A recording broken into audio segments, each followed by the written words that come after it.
Well, greetings to everybody. Good morning again to those that are meeting live here. Welcome, those two of you that have just arrived. And I'm just going to put this on speaker now.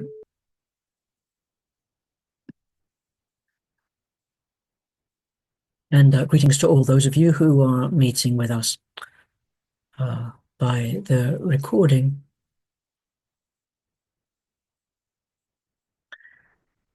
So let us come now into a state of meditation.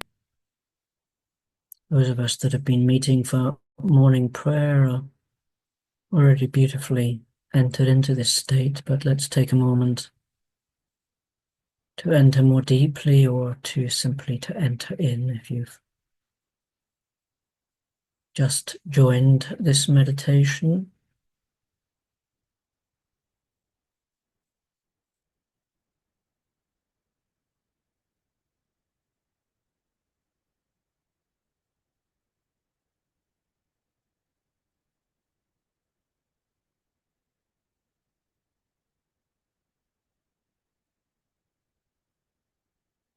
So just becoming fully present to being here now,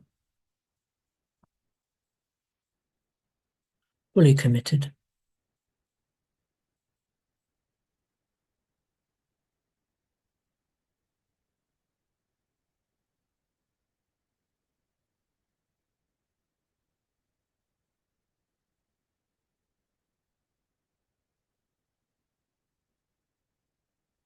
I'd like to take us to a churchyard in Devon, not very far from where I am now.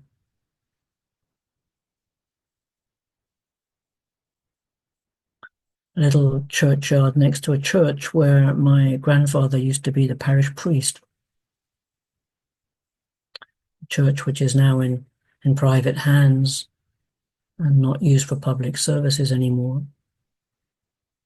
But the churchyard, which one enters through mounting up some stone steps and through a wooden gate, is a place to visit. It edges onto a beautiful wood, and the churchyard is allowed to grow quite wild. In the spring, the primroses are there and white wooden anemones, and giving way to bluebells a little bit later on, and now pink campion and white stitchwort.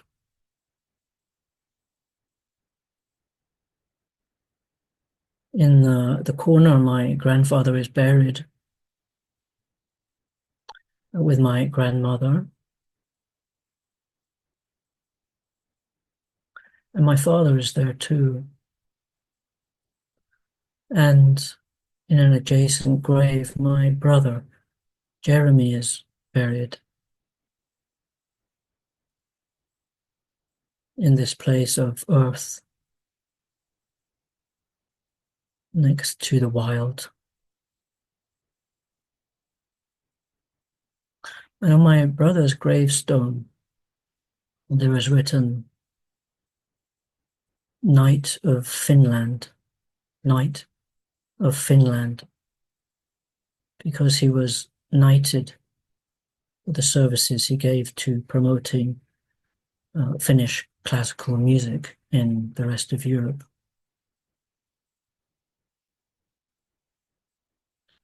He was a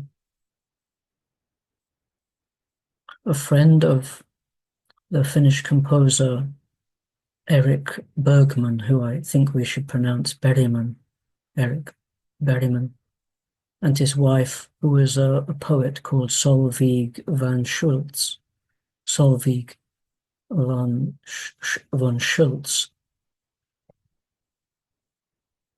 And he translated some of her poems, my brother. My brother was a gay man, and he died of AIDS at a time when there was not an established medical uh, approach. And he translated this poem, which I'm going to share on the screen, by Sylvie von Schultz, called Tree.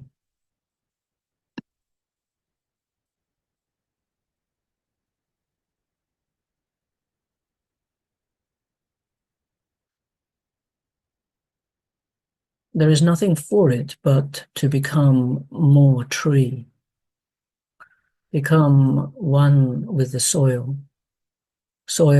eternally the same, stones the same, gravel the same, forever nailed to this immobility, move in the tree's direction, deeper down. Can a tree that loves the storm become storm? A tree can do nothing but tear its top, be shivered through by sighs, be scorched through by cries, the tree transfixed, roaring, born to be tree, drives its longing inward in tree form. Dark shadowing it grows broader, broad its pillar descends, soars undizzying toward the cloud.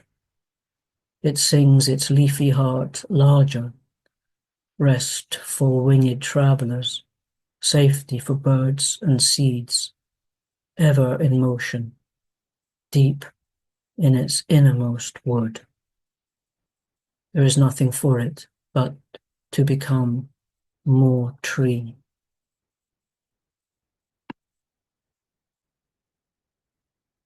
There is nothing for it but to become more tree, become one with the soil eternally the same, stones the same, gravel the same, forever nailed to this immobility, move in the tree's direction, deeper down. Can a tree that loves the storm become storm? The tree can do nothing but tear its top, be shivered through by sights, be scorched through by cries. The tree transfixed, roaring, born to be tree, drives its longing inward in tree form. Dark shadowing it grows broader, broad its pillar descends, soars undizzying toward the cloud.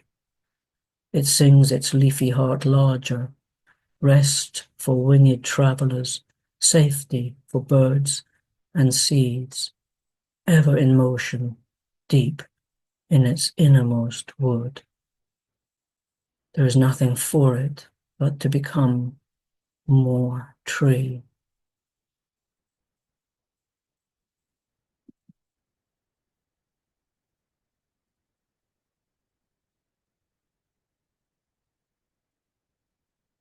So this is the theme I'd like to offer for this meditation this morning, and is the place that I've been working more and more deeply into over these last few years.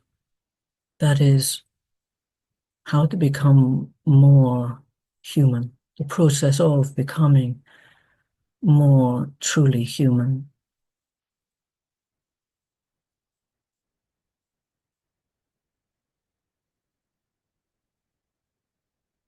What it is to be incarnate.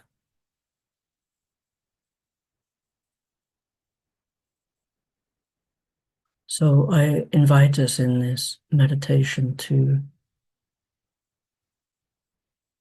stay in presence, to be truly here.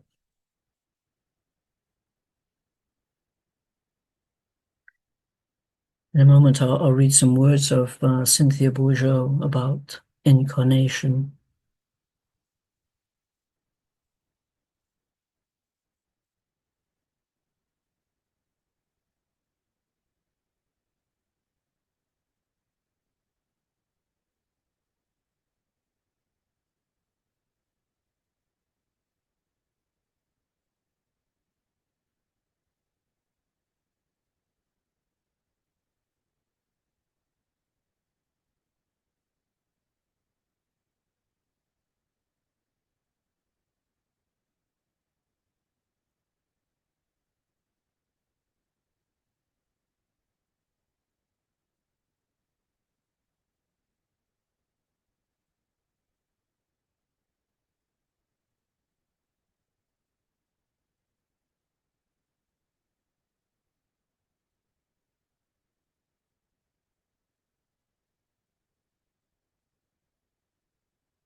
You may have experienced as I have, that these past 5 years have been turbulent, certainly, and transformative, if we are blessed with that. And I myself went through the process of leaving Wales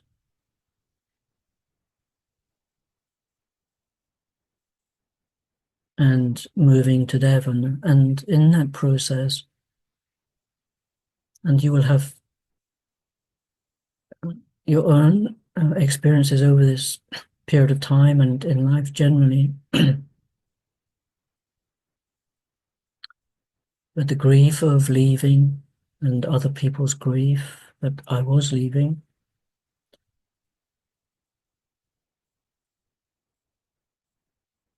the working out of karmic bonds with my sister on arrival in Devon,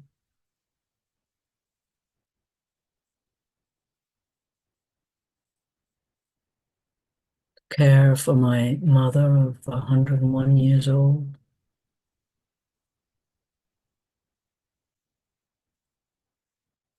and the establishment in a new place. And in all that movement and turbulence and emotion, and many times suffering with myself and others, what has I have found develop in me, and maybe you'll be the same, is a ground within, which I like to think of as rather like that churchyard on the edge of wild.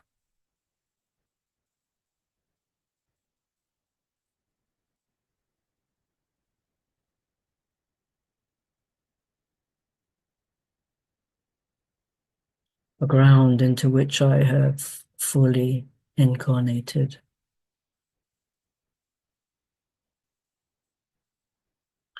And I'd like to read some words of Cynthia Bourgeault on incarnation.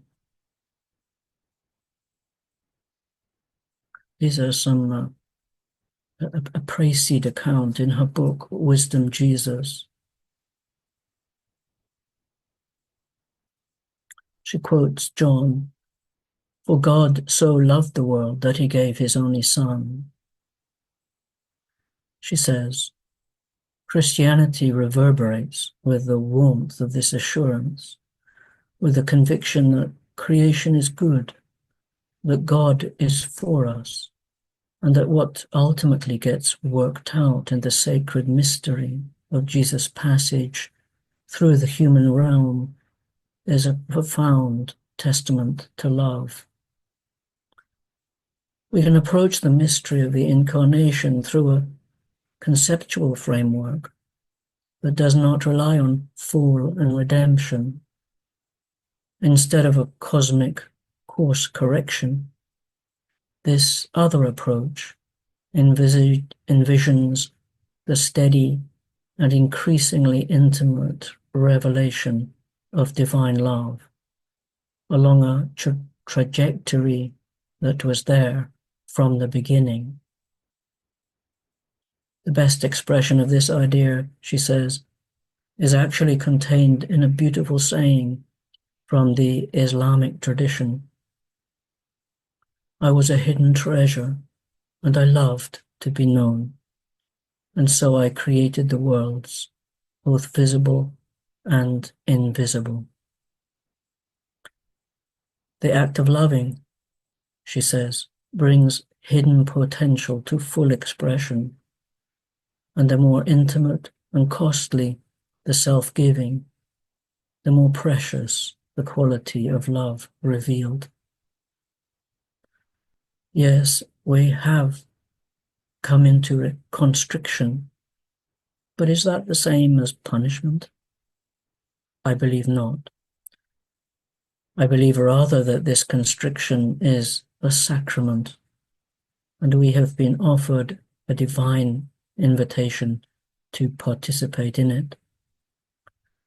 The sacrament reveals a mystery in a particularly intense way, while at the same time offering the offering the means for its actualization. And in this sphere of human life, the sacrament is finitude, and the mystery is, I was a hidden treasure, and I loved to be known. Could it be that this earthly realm, not in spite of its very density and jagged edges, offers precisely the conditions for the expression of certain aspects of divine love that could become real in no other way? This world does indeed show forth what love is like in a particularly intense and costly way.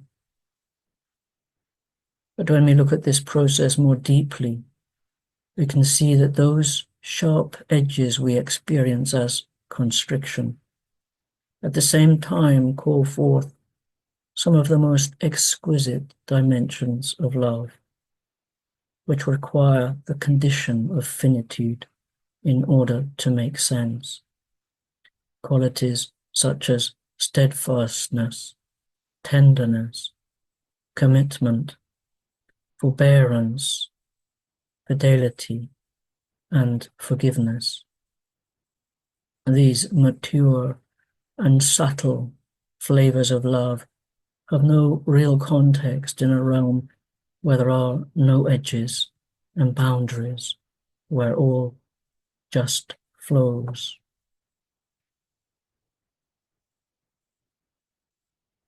Our jagged and hard-edged earth plane is the realm in which the divine mercy is the most deeply, excruciatingly, and beautifully released. That's our business down here. That's what we're here for.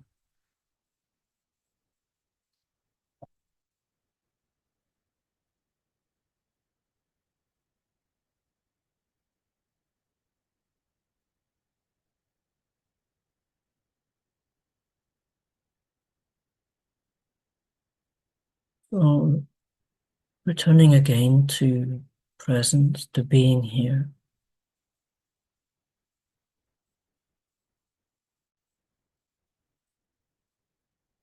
Conscious of our bodies,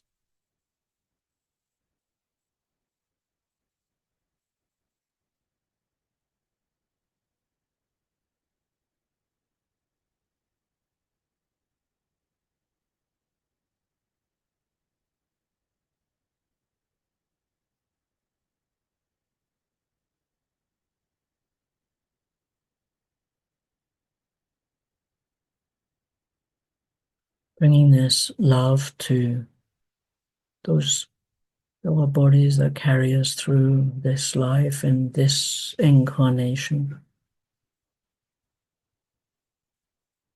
particularly to those parts of our bodies which ache or are painful.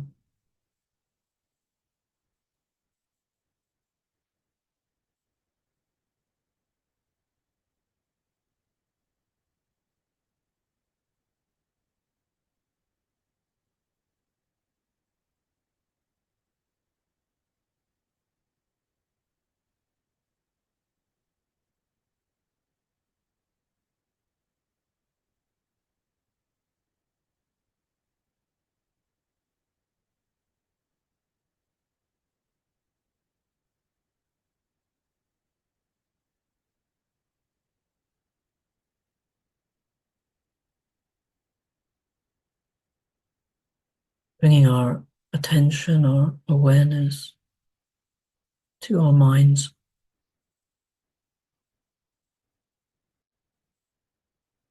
Passage of thoughts,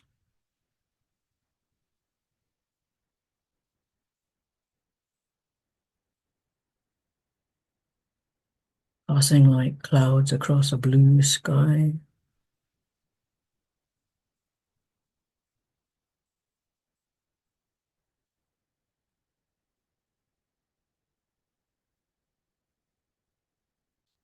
We can love our extraordinary human capacity for thought.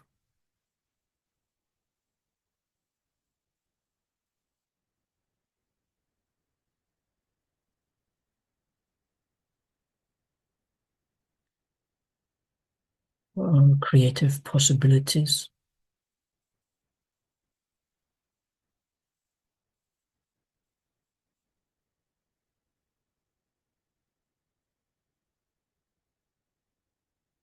While having mercy on our less helpful thinking.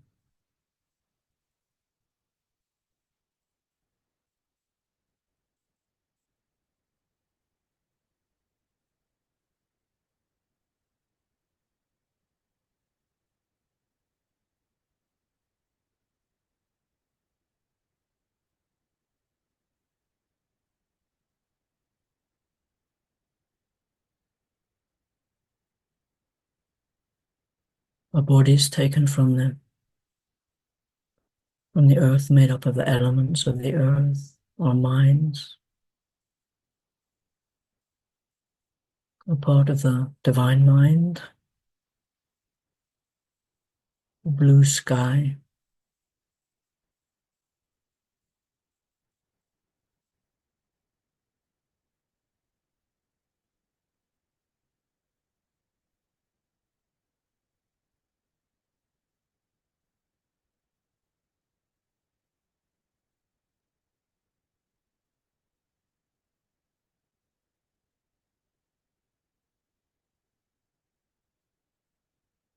We're present to our hearts, our human hearts.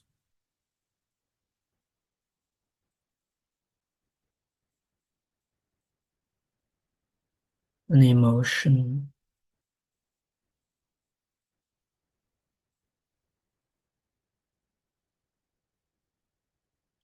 the depth of feeling of which we're capable.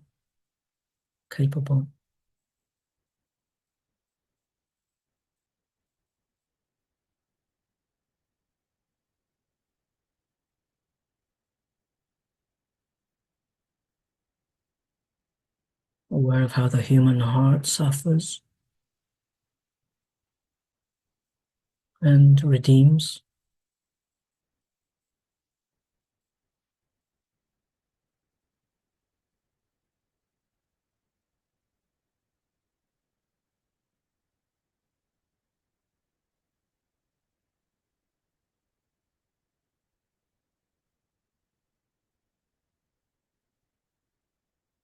And wounds and heals.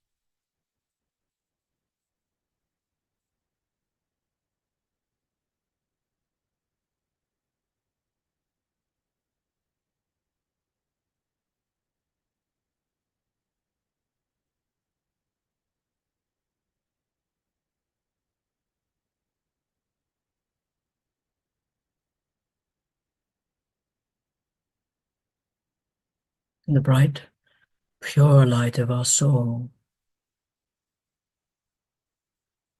serving us when it can through this incarnation of ours,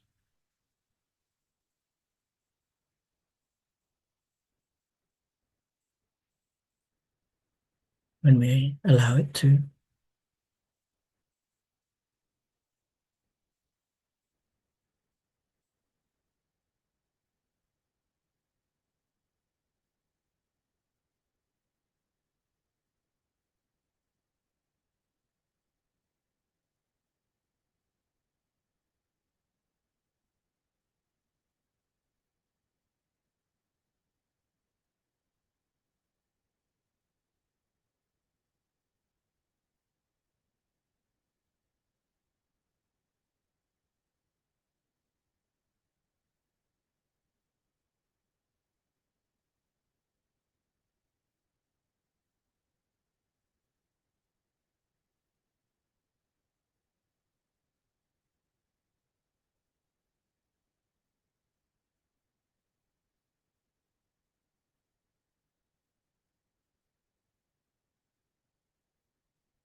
不说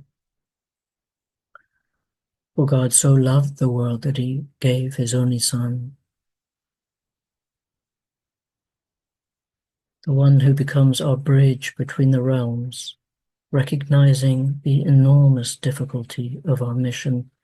Jesus comes to accompany us on it, standing at the confluence of two vastly different orders of being. He offers his own life as the sanctuary between them, standing at the confluence of two vastly different orders of being. He offers his own life as the sanctuary between them. And I ask myself, and you might ask yourself too, can I live my whole life as sacrament? Can I live my whole life as sacrament?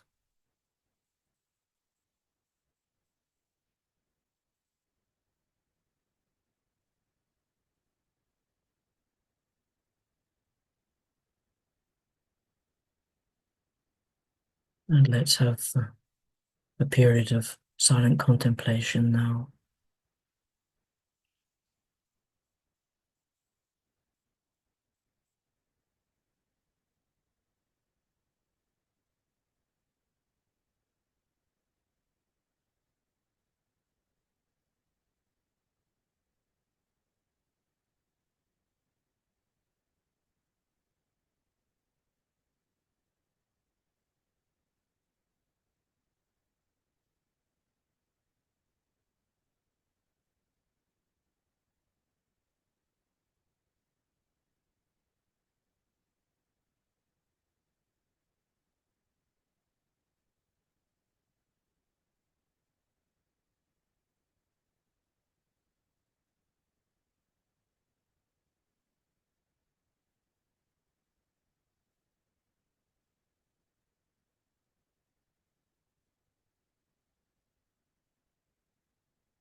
Amen.